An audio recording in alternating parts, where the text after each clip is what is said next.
मौन यानी ये नहीं है कि अपना मुंह बंद कर लिया जाए। एक आयाम जो जीवन और मृत्यु से परे है उसे निशब्द कहा जाता है। ये किया नहीं जा सकता। आप ये बन सकते हैं।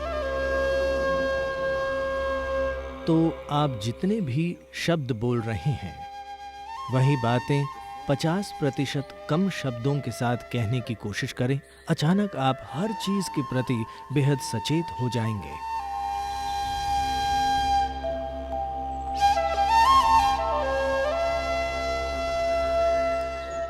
हवा की अपनी ही आवाज है, पानी की भी,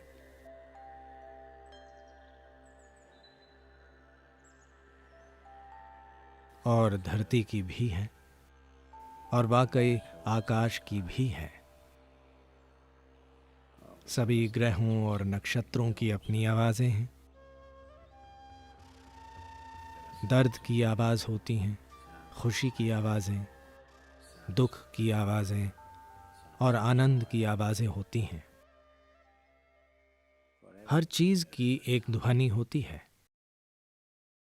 इंसानी जीवन में ये बिल्कुल सच है।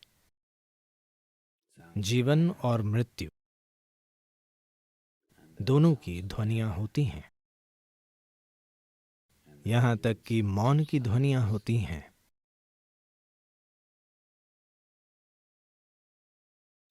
तो ध्वनियों का जटिल मेल है। अलग अलग ध्वनियों से अलग अलग मंशाएं, मजबूरी के और साथ ही बंधन के विभिन्न स्तर और उलझन की विभिन्न संभावनाएं पैदा होती हैं। तो फिर कोई चुप रहना क्यों चुनता है?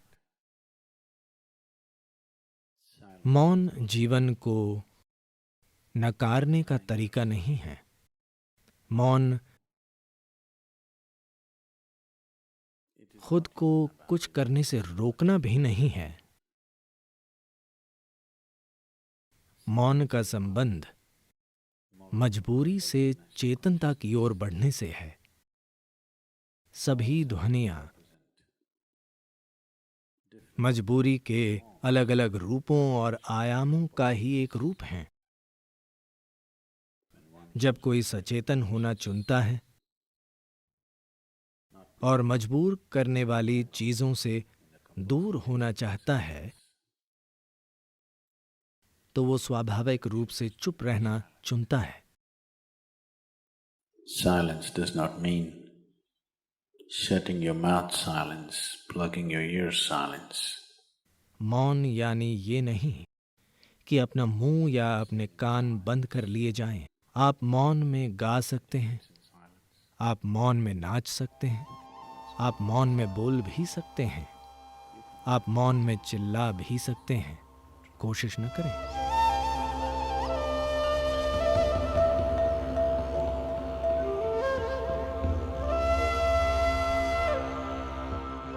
यानी ये नहीं कि जब सभी चुप हों तब चिल्लाना। वो मौन में चिल्लाना नहीं होता।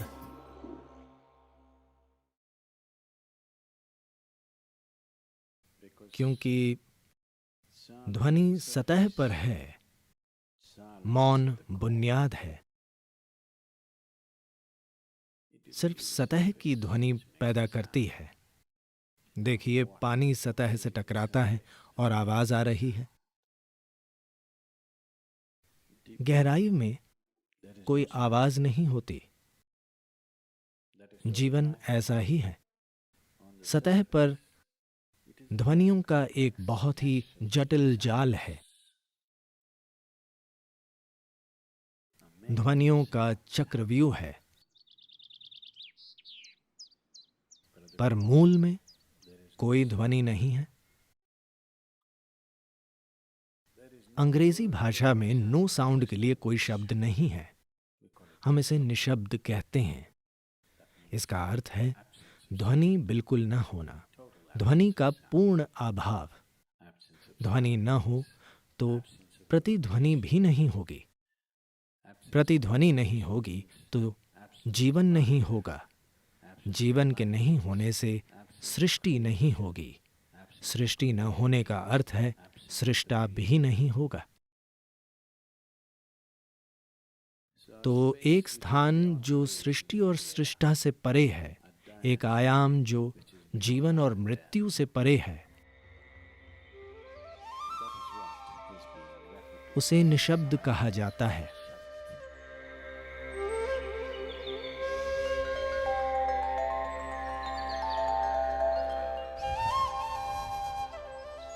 ये किया नहीं जा सकता, आप ये बन सकते हैं। आमतौर पर ये बताने के लिए दो शब्दों का प्रयोग किया जाता है। एक है मौन, यानी आप चुप्पी का अभ्यास कर रहे हैं, आप चुप नहीं हैं, आप मुंह बंद करके चुप हो गए हैं, ये निशब्द नहीं है। मौन यानी चुप्पी का अभ्यास करना। अभ्यास करने का अर्थ है आप खुद वो नहीं हैं। क्या आप जीवन हैं या आप जीवन का अभ्यास कर रहे हैं? मैं पूछ रहा हूं, आप जीवन हैं या जीवन का अभ्यास कर रहे हैं? अभ्यास नहीं, आप जीवन हैं। शायद अभ्यास अच्छा नहीं है, पर आप जीवन हैं। इसी तरह मौन का अभ्यास करने और मौन होने में अंतर है। मौन का अभ्यास एक नियम की तरह शुरू होता है, पर धीरे धीरे मौन का अभ्यास करते हुए आप शायद मौन हो जाएं। तीव्र गतिविधि में भी कोई चुप हो सकता है, पर हमेशा तीव्र गतिविधि करना संभव नहीं है। तीव्र गतिविधि के पल सिर्फ पल होते हैं, कोई भी उन्हें बनाए नहीं रख सकता। आप थक जाएंगे। अगर आप इसे बिना कुछ किए पा सकें, तभी ये टिकेगा। अगर सिर्फ तीव्र गतिविधि से ही ऐसा हो पाए, तो ये कभी नहीं टिकेगा। गायन के बहुत तीव्र और आनंदमय क्षण में कोई व्यक्ति मौन बन सकता है या उसे चख सकता है, पर यह कब तक टिकेगा? आपका गला फट जाएगा और आपके पड़ोसी आपको पीटेंगे। संभव है। तो मौन होने या बन जाने की इस संभावना का एक अर्थ है स्थिर हो जाना, पूरी तरह से स्थिर हो जाना। स्थिरता कई तरीकों से पाई जा सकती है। एक सांप भी स्थिर होता है, एक बाघ भी शिकार करते हुए स्थिर, चौकन्ना पर बिल्कुल स्थिर।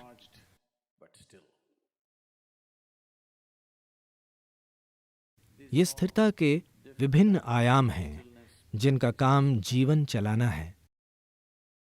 अगर सांप हिलेगा डुलेगा तो मारा जाएगा। अगर शेर स्थिर नहीं रहेगा तो उसे भोजन कभी नहीं मिलेगा। ये जीवन चलाने की चीजें हैं। हमें जिंदा रहने के लिए कुछ करना जरूरी है। जब इंसान की नजर जिंदा रहने से परे की चीज पर पड़ती है, तभी वो स्थिरता के बारे में सोचेगा। तब वो समझेगा, खुद को देखकर वो अपनी मजबूरियों की जटिलता देखता है। तब समझता है कि इसका एक ही हल है, स्थिर होना। इस शरीर को और इस मन को स्थिर करने के लिए कुछ कोशिश जरूरी है। Take some effort. अगर कोई बस आनंदित है तो वो स्थिर हो जाएगा, वरना उसे कदम दर कदम काम करना होगा इस शरीर को बिल्कुल स्थिर करने के लिए। ज्यादातर लोग एक ही जगह पर शरीर को रोक नहीं पाते, वे हमेशा हिलते डुलते रहते हैं। All the time in moment.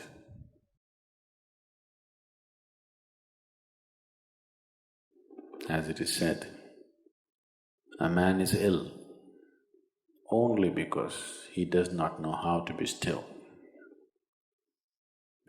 कहा जाता है कोई अस्वस्थ है बस इसलिए क्योंकि वो अस्थिर है, क्योंकि स्थिरता में आप सृष्टि से परे के आयाम से जुड़ जाते हैं। उसके संपर्क में आने पर बीमारी जैसा कुछ नहीं होता। मेरे यहाँ बैठ बैठ अगर शरीर सड़कर गिर जाए तब भी बीमारी नहीं होगी। ऐसा इसलिए क्योंकि असल में जब कोई बिल्कुल स्थिर हो जाता है तो वो शरीर को तभी थाम पाता है जब वो शरीर के तरीके जानता हो। तो मैं स्थिर क्यों हो जाऊं? क्या मैं अपना शरीर खो दूंगा? वैसे भी आप अपना शरीर खो देंगे। जब शरीर को खोने का समय आएगा, यदि आप इसे गरिमा से छोड़ना चाहते हैं तो आपको कम से कम थोड़ा स्थिर होना होगा।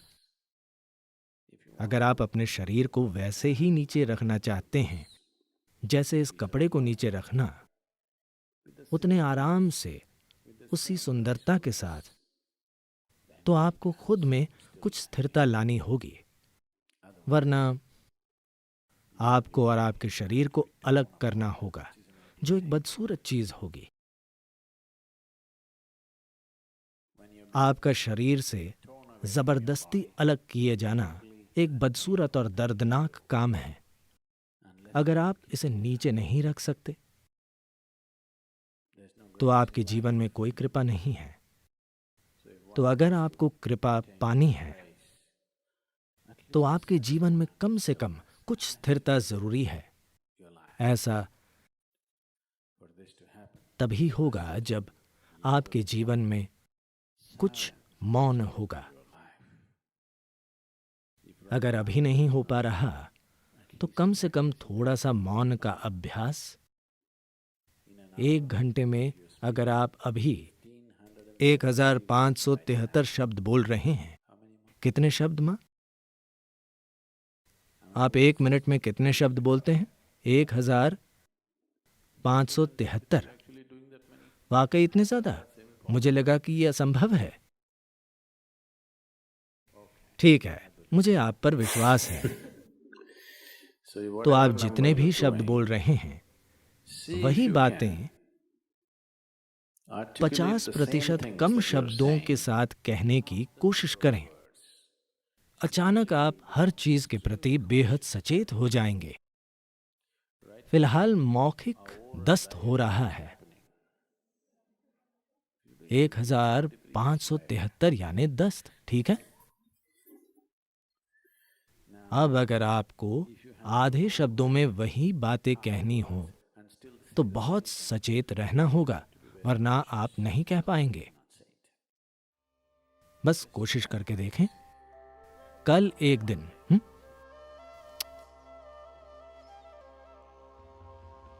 1 घंटे में आमतौर पर आप जितने शब्द बोलते हैं उसे आधा कर दें। अपनी गतिविधियां कम न करें, वही बातें कहें, लेकिन आधे शब्दों में पूरी दुनिया कितनी अच्छी हो जाएगी।